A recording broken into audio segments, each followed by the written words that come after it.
Aleksandar Vučić u blokbasteru Sajamski masakr bolničkim krevetom. Savezi za Srbiju su rekli, odnosno predložili da penzionerima treba dozvoliti najstarijim građanima u vreme policijskog časa sat vremena šetnje između 18 i 19 časova. Ukoliko, dragi penzioneri, poslušate takve predloge, neće nam biti dovoljno kompletna nova Bežanijska kosa groblje, kompletno Lešće, novo groblje, centralno groblje. Biće malo da primi sve nas ukoliko se takvi savjeti budu slušali. Mislim, dame i gospodo, da smo upravo prisustvovali revoluciji u oblasti motivacionog govorništva i life coachinga. Jelena Đoković, Nik Vujčić, optimizam, pogled u budućnost, ostvarite sve svoje potencijale, sedi jedan. Aleksandar Vučić, motivaciona poruka najstarijima. Izađite napolje, pa pravo na groblje. Ali neće biti mesta. Gospodine predsjedniče, već ste dotakli sajma, ali ja moram da se nadovežem zbog straha koji se javlja u javnosti, a pre svega je vezan za uslove na sajmu. Jel se javio strah? Odlično. Srećan sam što se javio strah. Biće disciplinovaniji ljudi.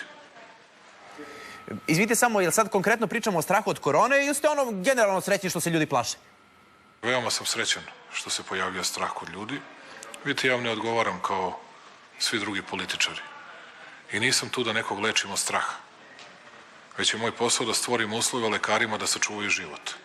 A lekari mi kažu što se više ljudi plaše, više će da sede u kući. Pst, predsjedniče, ne treba da otkrivate da vam je namera da plašite. Samo treba da, plašite. Pa bolje ste završili sa onim Lešće i kraj. Bukvalno.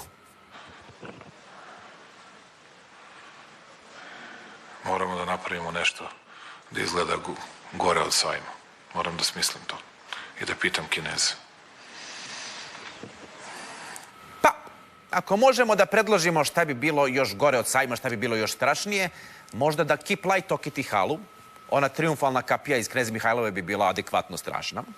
Ili možda na ulazu u sajam da bolesnicima dobrodošlicu poželi ministar zdravlja Zlatibor Lončar, je strašno. Ili da na razglesu po cijel dan puštaju Vulinove besede. Zna Srbija ko ovde leži i kad dođe, neko nov, neka uđe tiho, da ne probudi druge zaražene. Pa kad krene da ih pomiluje po glavici, samo nek stavi rukavice. A strašno bi recimo bilo i da gospodin Vesić raskopa celu halu zbog renoviranja i 2 puta ispreslaže sve krevete. I onda da im čita odlomke iz svoje knjige. Zašto volim Beogradski sajam? Volim njegove široke krevete, volim njegove mirišljave toalete, a najviše volim to što nema drveće.